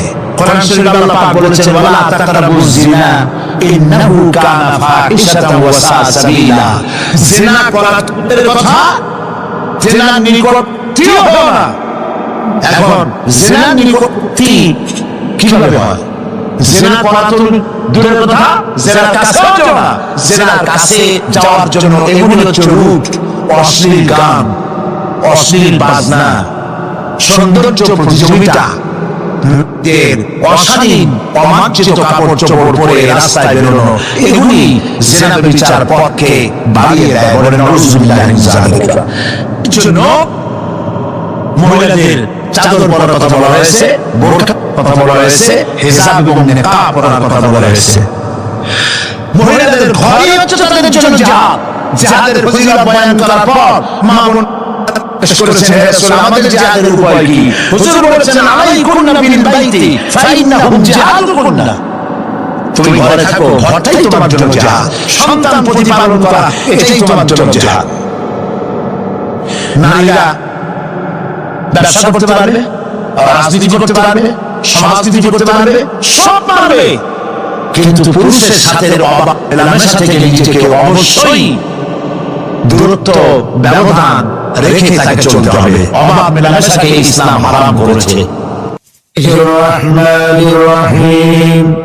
এই বিশ্ব পরিস্থিতির একটি পরিসমাপ্তি ঘটে যাবে। বিশ্ব পরিস্থিতির পরিসমাপ্তির পর কিয়ামত অনুষ্ঠিত হবে। সেই কিয়ামতের দিন দুটি ভাগ হবে, এক ভাগ যাবে জাহান্নামে আর এক ভাগ যাবে জান্নাতে।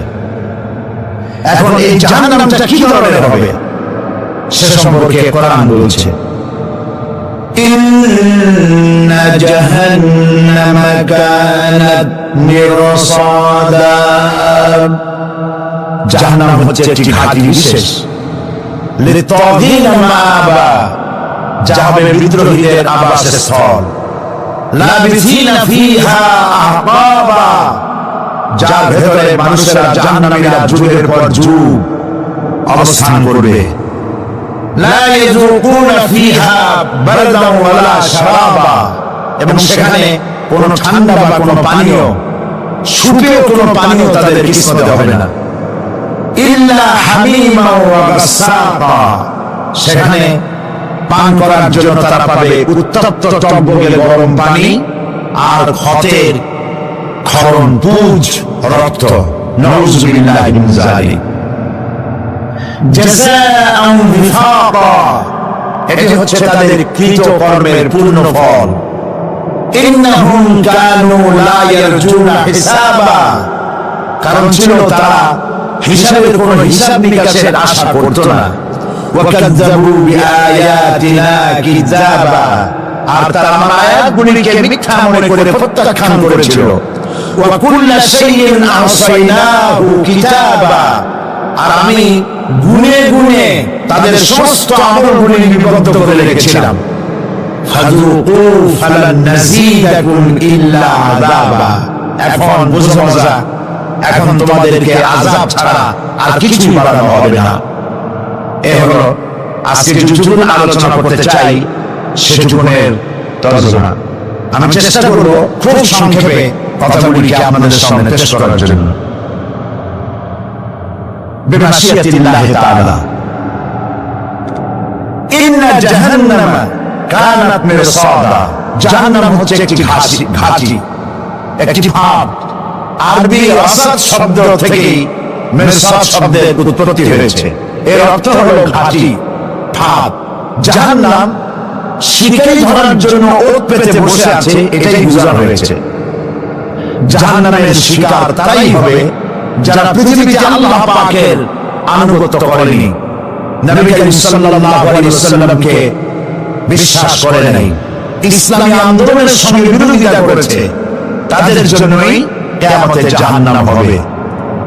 জাহান্নামে কারা যাবে, শাস্তি কি ধরনের হবে, আর জাহান্নাম থেকে কারা মুক্তি পাবে, এটাই হবে আজকের মূল আলোচনা।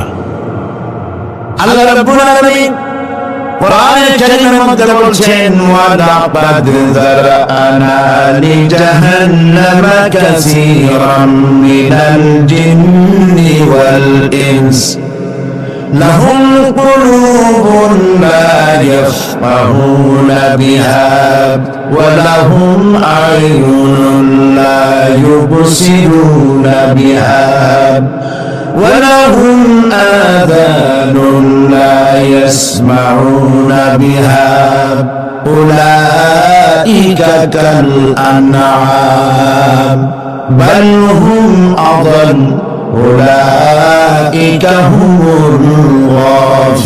الغافلون ولقد ذرأنا لجهنم كثيرا من الجن والإنس মানুষ এবং জিন জাতির ভিতরে একটি বিরাট সংখ্যক, একটি বিশাল সংখ্যক মানুষ আর জিনকে জাহান্নামের জন্য তৈরি করা হয়েছে। এদের পরিণতি হবে জাহান্নাম। কাদের? লাহুম কুলুবুন লা ইয়াফকাহুনা বিহা, যাদেরকে আমি কান দিয়েছি, অন্তঃকরণ দিয়েছি, সেই অন্তঃকরণ দিয়ে, সেই মন দিয়ে, সেই চিন্তা দিয়ে, সেই চেতনা দিয়ে, সেই প্রজ্ঞা দিয়ে, সেই মেধা দিয়ে তারা আমাকে চিনতে চেষ্টা করলো না। এদের বিবেক আছে, সব বুঝেছে, কিন্তু আমাকে বুঝতে পারে নাই। এরা চাঁদের সৌন্দর্য বর্ণনা করেছে, এরা সূর্যের সৌন্দর্য বর্ণনা করেছে, এরা ফুলের সৌন্দর্য বর্ণনা করেছে, কিন্তু ফুলের ঘ্রাণ কে দিল তাকে তারা খুঁজে পায় নাই।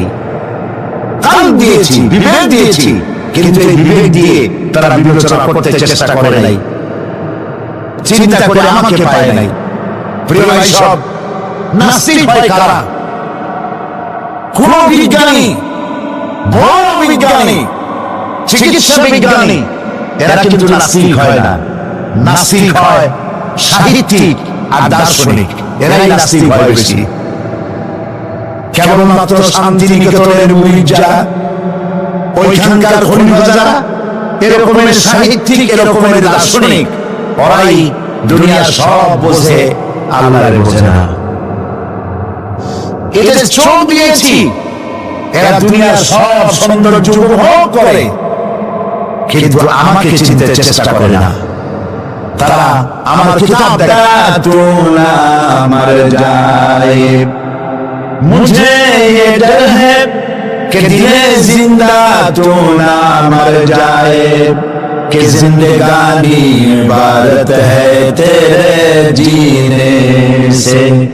मुझे ये डर है कि दिले जिंदा तू ना मर जाए, আমার এই ভয় হয় হে আমার জীবিত আত্মা তোর জন্য মৃত্যু না হয়ে যায়। কারণ তোর বেঁচে থাকার অর্থ হলো আমার বেঁচে থাকা, আর তুই মরে যাওয়ার অর্থ হলো আমি মরে যাওয়া।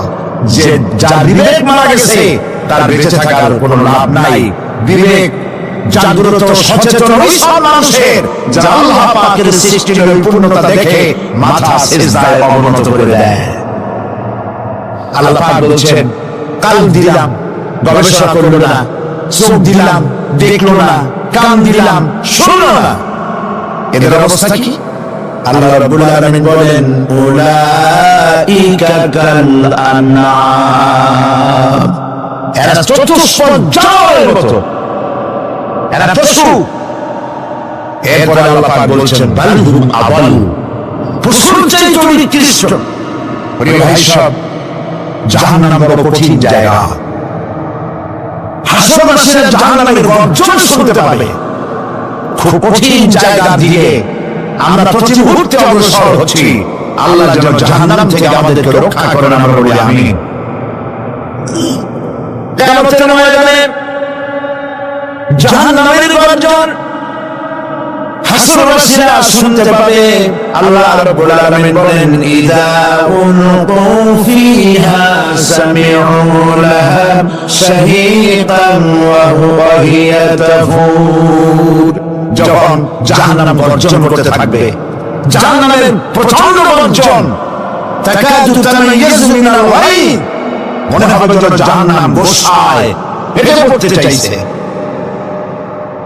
كلما ألقي فيها فوج سألهم خزنتها ألم يأتكم نذير যখন কোন দলকে জাহান্নামের কাছে নিয়ে যাওয়া হবে জাহান্নামের দ্বার রক্ষী বলবে কেন জাহান্নামে আসলি এই কঠিন জাহান্নামের পরিণতি সম্পর্কে কেউ কি তোমাদেরকে কিছু শোনায় নাই কোন সতর্ককারী কি তোমাদের কাছে আসে নাই জাহান্নামীরা বলবে قالوا بلى قد جاءنا نذير হ্যাঁ আমাদের কাছে সতর্ককারী এসেছিল فكذبنا وقلنا ما نزل الله من شيء আমরা সতর্ককারী আমাদেরকে জাহান্নামের কথা বলেছেন জান্নাতের কথা বলেছেন আমরা এটাকে মিথ্যা মনে করেছি আর মনে করেছি আল্লাহ সব কিছু নাজিল করে নাই জাহান্নামের আফসোস করে বললেন وقالوا لو كنا نسمع أو نعقل ما كنا في أصحاب السعير আরে যদি শুনতাম নাসমাউ মানে মানতাম যদি মানতাম আল্লাহ যা বলেছিলেন কোরআন থেকে হাদিস থেকে নবীরা যা বলেছিলেন যদি মানতাম আর যদি বুঝতাম আমল করতাম আজকে জাহান্নামের কঠিন শাস্তির মুখোমুখি আমাদেরকে হতে হতো না প্রিয় ভাই সব জাহান্নাম বড় কঠিন জায়গা হবে এই জাহান্নামে কারো মৃত্যু হবে না এই পৃথিবীতে রোগ হোক যত বড় মারাত্মক রোগ হোক একদিন রোগী জরাজীর্ণ হয়ে ক্লান্তি হয়ে মৃত্যু হয়ে যাবে ঠিক কিন্তু মানুষ যখন জাহান্নামে চলে যাবে মৃত্যু যতই কামনা করুক না কোনো মৃত্যু আর আসবে না আল্লাহ পাক বলেছেন সুম্মা লা ইয়ামুতু ফিহা ওয়া লা ইয়াহইয়া জাহান্নামের কঠিন শাস্তি মানুষ সেখানে বাঁচবেও না মরবেও না এমন এক দুরবস্থার মুখোমুখি হতে হবে পৃথিবীর মানব মণ্ডলীকে কাফেরদেরকে যারা জাহান্নামে যাবে জাহান্নামীরা মৃত্যু কামনা করবে বলবে আরে যদি মরে যাইতাম কোরআনে কারীমের রব্বুল আলামিন বলেছেন লা তাদউ সুবুরান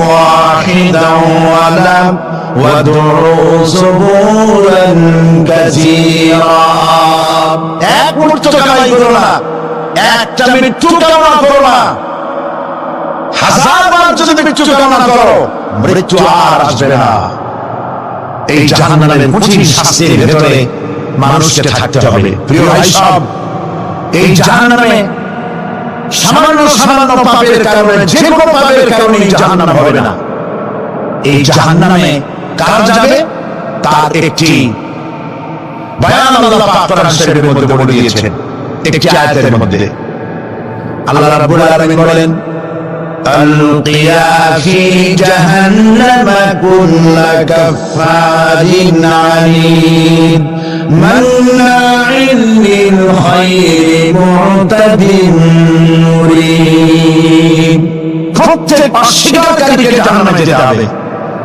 যারা আল্লাহকে অস্বীকার করেছে তাদেরকে জাহান্নামে নিক্ষেপ করা হবে যে সত্যের পথে প্রতিবন্ধকতার সৃষ্টি করেছে ইসলামী আন্দোলনের সামনে বাধা সৃষ্টি করেছে আর আল্লাহ পাকের সীমা লঙ্ঘন করেছে দ্বীনের প্রতি সন্দেহ পোষণ করেছে আর আল্লাহর সাথে শিরক করেছে তাদের সকলকে জাহান্নামে যেতে হবে নাউযুবিল্লাহি মিন যালিক আল্লাহ পাক এর থেকে আমাদেরকে হেফাজত করুন আমরা বলি আমিন প্রিয় ভাই সব নবী রাসূলগণ তারা এই পৃথিবীতে আল্লাহর দেওয়া জীবন বিধান নিয়ে এসেছিলেন একটু অস্বীকার যারা করবে তাদেরকে কিয়ামতে জাহান্নামে নিক্ষেপ করা হবে প্রতি মুহূর্তে আল্লাহর রহমতের মধ্যে বেঁচে থেকে যারা আল্লাহ পাকের কৃতজ্ঞতা স্বীকার করবে না তাদেরকেও জাহান্নামে যেতে হবে কোরআনে কারিমে আল্লাহ পাক বলেছেন লা ইন শাকারতুম লা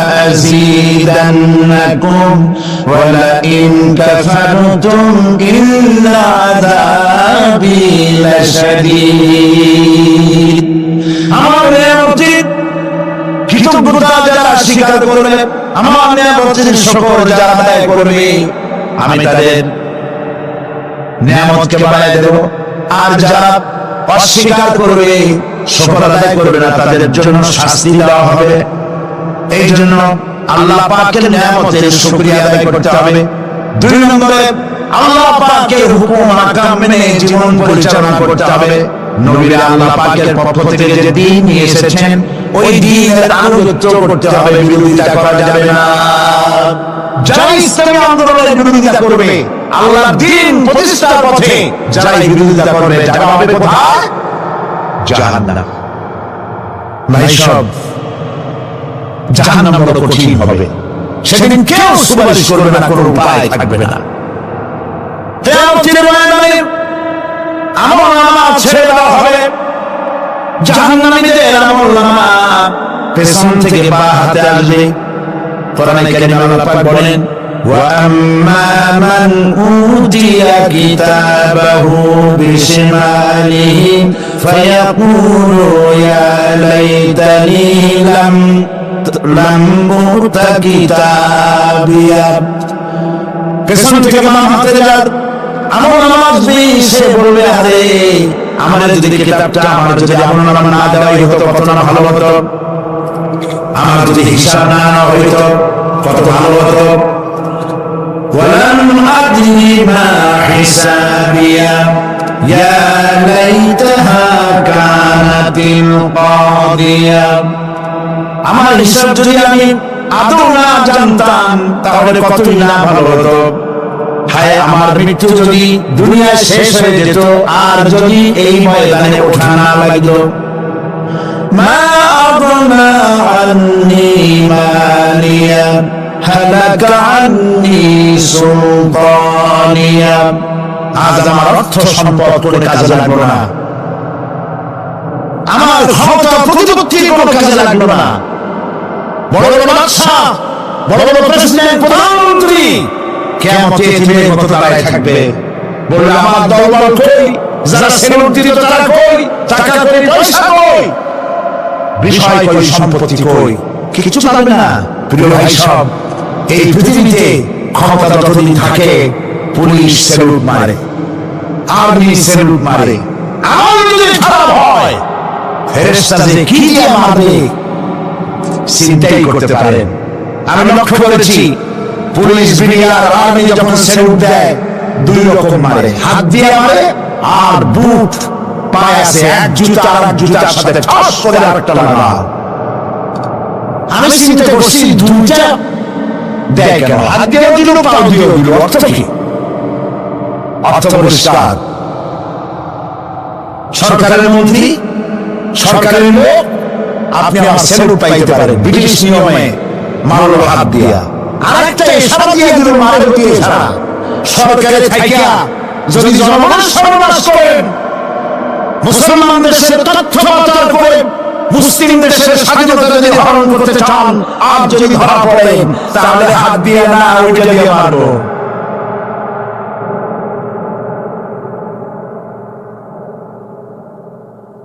মানুষ কিয়ামতের ময়দানে রাজা বাদশা সব হয়রান হয়ে যাবে। জাহান্নামীদেরকে, কাফেরদেরকে, কাফেররা উপস্থিত হবে। কোরআনে কারীম আমলনামা বাম হাতে, বেঈমানদের বাম হাতে আমলনামা দিয়ে আল্লাহ পাক বলবেন খুযুহু ফাগুল্লুহু সুম্মাল জাহিমা সাল্লুহু সুম্মা সিলসিলাতি যারউহা সাবউনা যিরান ফাসলুকুহু। আল্লাহ পাক বলেন পাকড়াও, কে ধরো, খুযুহু ফাও ফাগুল্লুহু, ওর গলায় দড়ি লাগাও, সুম্মাল জাহিমা সাল্লুহু, এরপর জাহান্নামে নিক্ষেপ করো, সুম্মা সিলসিলাতিন যারুহা ৭০ জিরান ফাসলুকুহু ৭০ গজ লম্বা শিকল দিয়ে বাঁধো, জাহান্নামে নিক্ষেপ করো। এই জাহান্নামে ওই সব কাফিরদের জন্য হবে এই আযাব। আল্লাহ পাক কেন দিবেন কারণ সম্পর্কে আল্লাহ পাক বলেন, ইন্নাহু কানা লা ইউমিনু বিল্লাহিল আযীম ওয়া লা ইয়াহুদ্দু আলা তুআমিল মিসকিন। কারণ এরা আল্লাহ পাকের উপরে বিশ্বাস স্থাপন করত না। বড় বড় বুদ্ধিজীবী, বড় বড় বুদ্ধিজীবী, বড় বড় কবি। আরে আমার দেশের এক কবি বলল, হজরের নামাজের আযান যখন শুনি মনে হয় বেশ্যা তার খরিদ্দার ডাকতেছে। মুসলমান নামের কলঙ্ক, মানুষ নামের পশু। এই কবিকে তদানীন্তন প্রধানমন্ত্রী রাষ্ট্রীয় পুরস্কার দিয়ে ধন্য করেছে। নাউযুবিল্লাহ। আল্লাহ বরদাস্ত করেন নাই।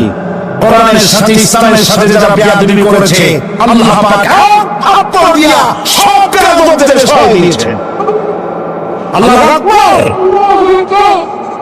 জাহান্নামে দুইটা কারণ হবে। একটা হলো আল্লাহকে অস্বীকার করেছে, নামাজ নাই, রোজা নাই। তাকায় দেখবেন চেহারাটা মুসলমানের মতো মনে হয় না, বুদ্ধিজীবী। পাটের দড়ির মতো চুলগুলো ফুটফুট করে, চারপাশে উপরে তো নাই। আর যদি থাকেও সেগুলো এমন অবস্থা, কাউকে যদি রাস্তায় পায় ডিম পাড়িয়ে দিয়ে যাবে।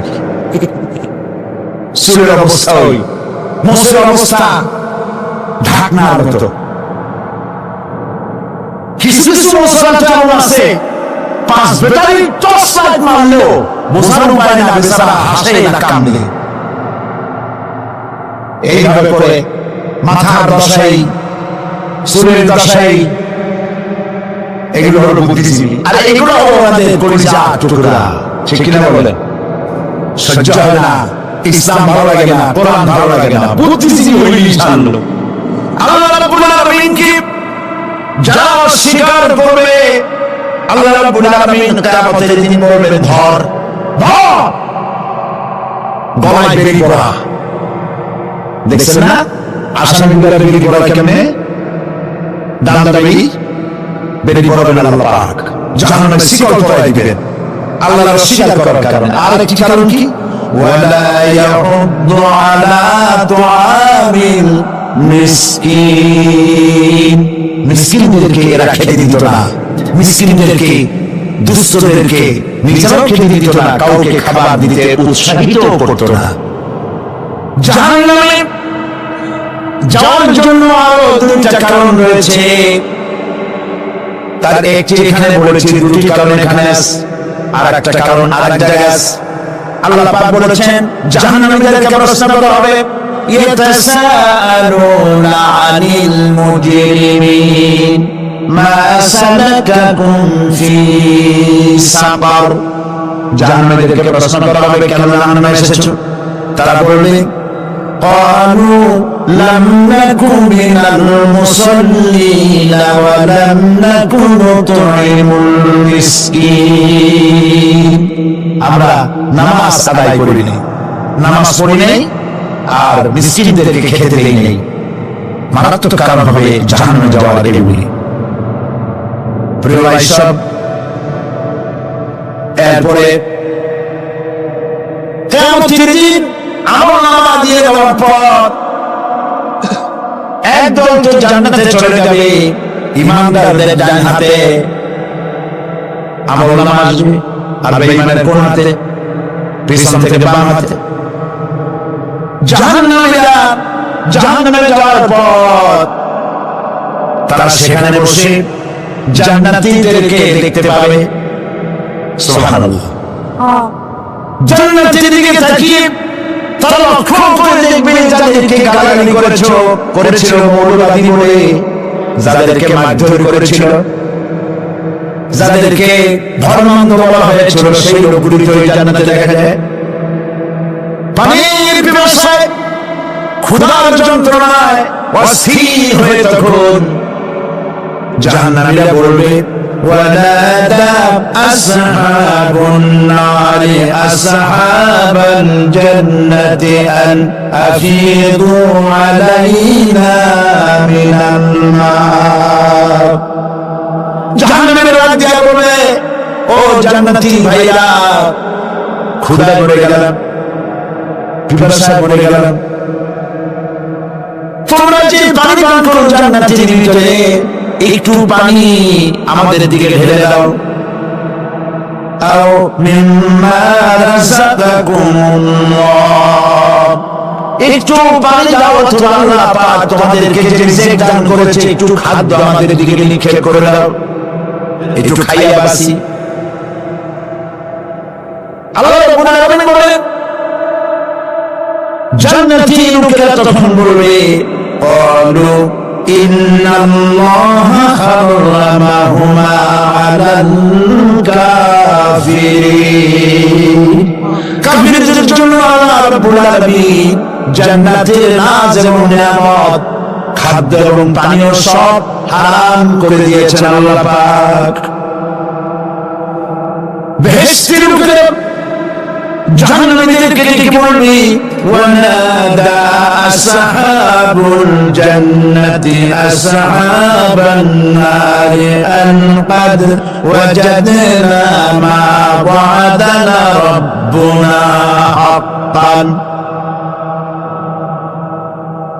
জান্নাতে বলবে ও জাহান্নামী ভাইরা, তোমাদের সাথে আল্লাহ পাক যে ওয়াদা করেছিলেন সেই ওয়াদা তোমরা কি ঠিক মতো পেয়েছো? তার মানে হচ্ছে আল্লাহর ওয়াদা ছিল নেক কাজ করলে জান্নাতে যাবে, আর আল্লাহর দ্বীনের সঙ্গে বিরোধিতা করলে, আল্লাহর সাথে নাফরমানি করলে জাহান্নামে যাবে। নামাজ আদায় না করলে, জিনা ব্যভিচার করলে, ইসলামের পক্ষে না থেকে বিপক্ষে থেকে শত্রুতা করলে জাহান্নামে যাবে। আল্লাহর এই ওয়াদাগুলি ঠিকমতো পাইছো কিনা? আজ তোমরা জাহান্নামে গিয়েছো। তারা বলবে হ্যাঁ, আমাদের আল্লাহ পাক যে ওয়াদা করেছিলেন সেই ওয়াদা অনুযায়ী আমরা আজকে বিপদে পড়েছি। আমরা আমল না করার কারণে, উল্টা কাজ করার কারণে আজ আমাদের এই দুরবস্থা হয়েছে। জাহান্নামীরা এক দল আরেক দলের সঙ্গে অভিশাপ দেবে, এক দল আরেক দলকে অভিশাপ দেবে। তারা একে অপরের বিরুদ্ধে অভিশাপ দিতে থাকবে। সেখানে কর্মীরা নেতাদের সাথে দেখা হয়ে যাবে। যে সব নেতাদের কথা মতো মুসলিম বিচার হয়েছে, লক্ষ্য করেন, যে সব নেতাদের কথা মতো মানুষ মেরি দায়িত্ব আলেমদের মাথার উপরে, ইসলামের মাথার উপরে চড়ায় দেওয়া হয়েছে। এইবার নেতার সাথে কর্মীদের দেখা হবে কোন জায়গায়, কোন জায়গায় দেখা হবে? দেখা যখন হয়ে যাবে, কর্মীরা সেখানে নেতাদেরকে অভিশাপ দিয়ে বলবে ওয়াকালু রব্বানা ইন্না আতা'না সাদাতানা ওয়া কুবারানা ফাআযাল্লুনা আস-সাবিলা। এরা বলবে আল্লাহ রাব্বুল আলামিন এই নেতারা আমাদেরকে বিভ্রান্ত করেছে, তাদের কথা অনুযায়ী চলেছিলাম, ওরা আমাদেরকে যা যা করেছে তাই করেছি। আমরা মানুষ মেরেছি, আলেমদেরকে মেরেছি, আর নিজেরা ঘটনা ঘটাইয়া ইসলামের উপরে চাপাই দিস এই নেতাদের কথা মতো। কর্মীরা বলবি রব্বানা আতিহিম দি'ফাইনি মিনাল আযাবি ওয়ালআনহুম লা'নান কাবীরা। আয় আল্লাহ, আজকে আমরা যে শাস্তি পাচ্ছি এর থেকে ডবল শাস্তি আমাদের নেতাদেরকে দাও। নেতাগুলো আসে, লম্বা বক্তৃতা করে যায়। কোন নেতা বলে আমার কর্মীরা খবরদার নামাজ ছেড়ো না বাবারা, নামাজ পড়ো, কোরআন শরীফ পড়ো, হাদিস শরীফ পড়ো, ইসলাম অনুযায়ী চলো। বলে বলে বলে না, বলবে না, বললে তো খুব খারাপ, মৌলবাদী মৌলবাদী হয়ে যাবে, স্বাধীনতা বিরোধী, ইসলামের কথা বলছে, মুখে দাড়ি, নাউজুবিল্লাহ, বলেন নাউজুবিল্লাহ। সেই সময় ওয়াদার প্রাপ্ত জাহান্নামীরা বলবে وقال الذين كفروا ربنا أرنا الذين أضلانا من الجن والإنس কাফেররা তারা বলবে আল্লাহ কে আমাদেরকে গোমরাহ করেছিল, তোমার জিনের রাস্তা থেকে কারা সরায় দিয়েছিল, জিনেদের মধ্যে মানুষের মধ্যে একটু দেখায় দাও, আরেনা লাদাইনে আদাল্লানা গোমরাহ করেছিল কারা একটু দেখায় দাও, নাজআলহুমা তাহতা আকদামিনা লিয়াকুনা মিনাল আসফালিন, আমরা তাদেরকে আজকে পদদলিত করব, পদদলিত করব, পায়ের নিচে রাখবো। সেদিন কর্মীরা নেতাদের সম্পর্কে এই কথা বলবে। প্রিয় ভাই সব, সেই কিয়ামতের ময়দানে কেউ কারো কোনো উপকার করতে পারবে না, নেতাও পারবে না, কর্মী উপকার করতে আর কর্মীরাও তো পারবে না। এই জাহান্নামের ভিতরে নেতা কর্মীদের কথোপকথনের মধ্যে শয়তানের সঙ্গে দেখা হয়ে যাবে। কার সাথে দেখা হবে? শয়তানের সাথে। এই যে কথাগুলো আমি বলছি এগুলি গল্প, আমার বানানো কথা, চিল্লায় বলুন কার কথা? প্রিয় ভাই সব, কান লাগাই শোনেন, ফায়দা হবে। আল্লাহ যেন আমাদের ফায়দা দেন, বলি আমিন। ভাইরা আমার, এখন তো শয়তান দেখা যায়, দেখা যায়, এখন দেখা যায় না, দেখলেও বোঝা যায় কি কায়দায় কোন শয়তান আসছে, বুঝবার উপায় নেই। জাহান্নামের মধ্যে শয়তানের সাথে দেখা হয়ে যাবে। শয়তানের কথা মানুষেরা শোনে, গুনাহ করে নিজে। কবি বলেছেন, क्या हंसी आती है मुझे हजरत इंसान पर, क्या हंसी आती है मुझे हजरत इंसान पर, फेल बतू खुद करे और लानत करे शैतान पर। খারাপ কাজ নিজে করে দোষ দেয় শয়তানের, আসলে শয়তান তোমার জন্য দেয়। জাহান্নামের মধ্যে শয়তানের সাথে দেখা হয়েছে। শয়তানকে যখন সবাই অভিযুক্ত করবে, তোর কারণেই তো জাহান্নামে এলাম, শয়তান তখন বলবে, وَقَالَ الشَّيْطَانُ لَمَّا قُضِيَ الْأَمْرُ إِنَّ اللَّهَ وَعَدَكُمْ وَعْدَ الْحَقِّ وَوَعَدتُّكُمْ فَأَخْلَفْتُكُمْ। শয়তান বলবে, আল্লাহ তোমাদেরকে সত্য প্রতিশ্রুতি দিয়েছিলেন, আমাদের দোষ দিয়ে লাভ নাই, আমাদের দোষ দিয়ে লাভ নাই। আল্লাহ পাক সত্য ওয়াদা করেছিলেন, তিনি ওয়াদা করেছিলেন তার কথা যদি শোনো, নামাজ যদি আদায় করো, জিনা যদি না করো, মদ জিয়া যদি না খেলো, সুদ যদি না খাও, আল্লাহ জান্নাত দান করবে। এটা ছিল তার ওয়াদা। আল্লাহ তার ওয়াদা পালন করে যারা তার হুকুম মেনে চলেছে তাদেরকে জান্নাত দান করেছেন। আর আমার ওয়াদা ছিল ভিন্ন। আমি ওয়াদা করেছিলাম এই ড্রিঙ্ক আর বিড়ি খাওয়ার ফুর্তি করো, দুনিয়াটা মস্ত বড়, দুনিয়া কা মজা লে লো, দুনিয়া তোমারি হ্যায়। শয়তানের কথা। কার কথা? শয়তানের কথা। শয়তানের কথা তো শয়তান বলল, আমি বললাম পরকাল নাই, দেয়ার ইজ নো গড। বুদ্ধিজীবীর কথা। শ্রেষ্ঠ বুদ্ধিজীবী কে? সিলাগন। আমি অনেকগুলো ওয়াদা করছিলাম, এইটা নাই সেইটা নাই, আল্লাহ রাসূলের কথা মানার দরকার নাই। এমনি করে আল্লাহ যে ওয়াদা করেছিলেন সমস্ত ওয়াদা তিনি পালন করেছেন, আর আমি যে ওয়াদা করেছিলাম আজ আমি খেলাপ করলাম। এমন জায়গায় বলবে যে এইটা শোধ করার, এটা সংশোধন করার আর কোনো উপায় নাই। শয়তান আরো বলবে, وَمَا كَانَ لِي عَلَيْكُمْ مِنْ سُلْطَانٍ। আমি যে ওয়াদাগুলি করেছিলাম এর পিছনে কোনো দলিল ছিল না। আলেমরা কথা বলছে, কোথায় কোথায় কোরআন বলছে, হাদিস বলছে, লক্ষ্য করে শুনতেছেন আপনারা? আলেমরা কথা বলছে, কোথায় কোথায় কোরআন হাদিসের দলিল পেশ করেছে, আল্লাহর কথা রাসূলের কথা পেশ করেছে। وما كان لي عليكم من سلطان আর আমার কথার ভিতরে কোনো দলিল ছিল না আন্দাজে কয়ে গেছি ভাইরা আমার বোনেরা আমার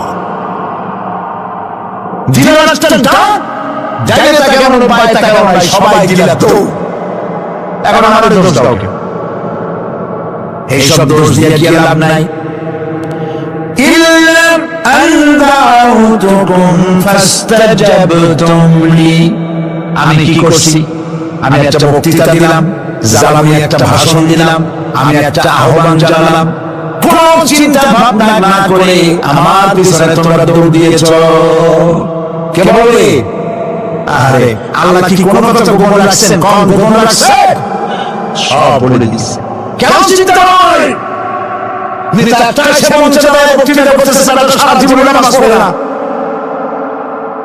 চেহারার দিকে তাকাইলে উনি ভালো মুসলমান মূলে বড় হেস্তা পর্যন্ত আশ্চর্য হয়ে যাবে বেটা তুই শ্মশান দিয়ে কবরে আসছিস কেন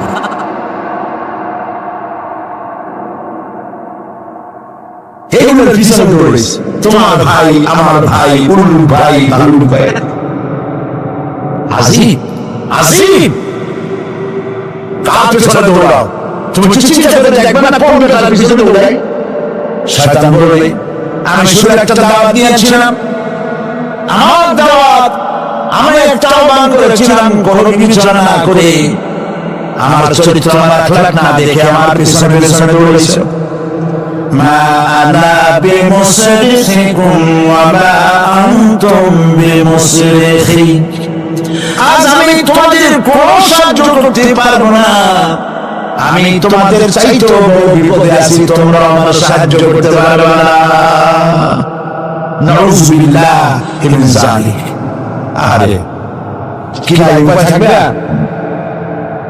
এরপরে জাহান্নামের নেতাদের সাথে অনুসারীদের আরেকবার দেখা হবে আল্লাহ রাব্বুল আলামিন বলেন এবার অনুসারীরা নেতাদেরকে ডেকে বলবে শয়তানের কাছে পাত্তা পাবে না শয়তান বলবে যা যা আমার কথা শুনছিস কেন আমি নিজেই বলে আসছি জাহান্নামে এরপরে দেখা হবে তাদের নিজেদের নেতাদের সঙ্গে দেখা হয়ে যাবে এই তো বড় বাবাজিরে পাইছি وقال الضعفاء للذين استكبروا إنا كنا لكم تبعا فهل أنتم مغنون عنا من عذاب الله من شيء অনুসারীরা সেদিন নেতৃবৃন্দকে বলবে আমরা তোমাদের অনুগত ছিলাম ও নেতারা যা কইছো তাই শুনছি যাও বলছো তাই শুনেছি যারা মারতে বলছো তারা মারছে সারা রাত তোমাদের কথা মতো ইসলামের বিরোধিতা করছি করছে না যা বলেছো তাই করেছে এখন তোমরা কি পারো আমরা তো অনুসারী ছিলাম فهل أنتم مغنون عنا من عذاب الله من شيء আজকে দুনিয়াতে এত বাহাদুরি করছো আজই জাহান্নামের ভিতরে একটু আযাব কি কমাই দিতে পারো নাকি নেতারা বলবে قالوا لو هدانا الله لهديناكم سواء علينا أجزعنا أم صبرنا ما لنا من محيص নেতারা বলবে আল্লাহ যদি আমাদেরকে হিদায়াত করতেন হিদায়াত দিতেন আমরাও তোমাদেরকে হিদায়াত দিতাম আজ ধৈর্য ধরো আর না ধরো তোমাদের অবস্থা আমার অবস্থা সমান সমান জাহান্নাম ছাড়া আজ আর কোনো গতি নাই কিছু করার উপায় নাই ربنا ظلمنا أنفسنا وإن لم تغفر لنا وترحمنا لنكونن من الخاسرين ربنا لا تزغ قلوبنا بعد إذ هديتنا وهب لنا من لدنك رحمة إنك أنت الوهاب أي الله تعالى হাজার হাজার মুসলমান নরনারী ঠান্ডাকে উপেক্ষা করে তোমার দিনের কথা শোনার জন্য কোরআন কারীমের কথা শোনার জন্য এই মাঠে এসে হাজির হয়েছে। আল্লাহ তুমি দয়া করে মেহেরবানি করে আলোচনার সওয়াবটুকু হুজুরে বলুন সাল্লাল্লাহু আলাইহি ওয়াসাল্লামের রূহ মুবারকে পৌঁছে দাও। রব্বুল আলামিন আমাদের মধ্য থেকে যাদের মা বাপ দুনিয়া থেকে জন্মের মতো বিদায় হয়ে গেছে, আল্লাহ কবরে যদি আযাব থাকে দয়া করে আযাব মাফ করে দাও। আল্লাহ আমাদের মা বাবার উপরে তোমার রহমত নাযিল করো। রব্বির রহমহুমা কামা রাব্বায়ানি সগীরা, রব্বির রহমহুমা কামা রাব্বায়ানি সগীরা।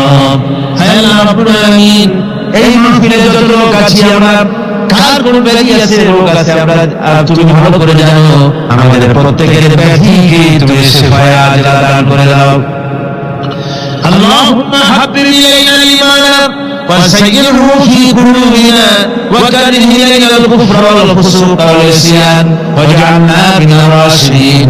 ربنا تقبل منا إنك أنت السميع العليم وتب علينا إنك أنت التواب الرحيم.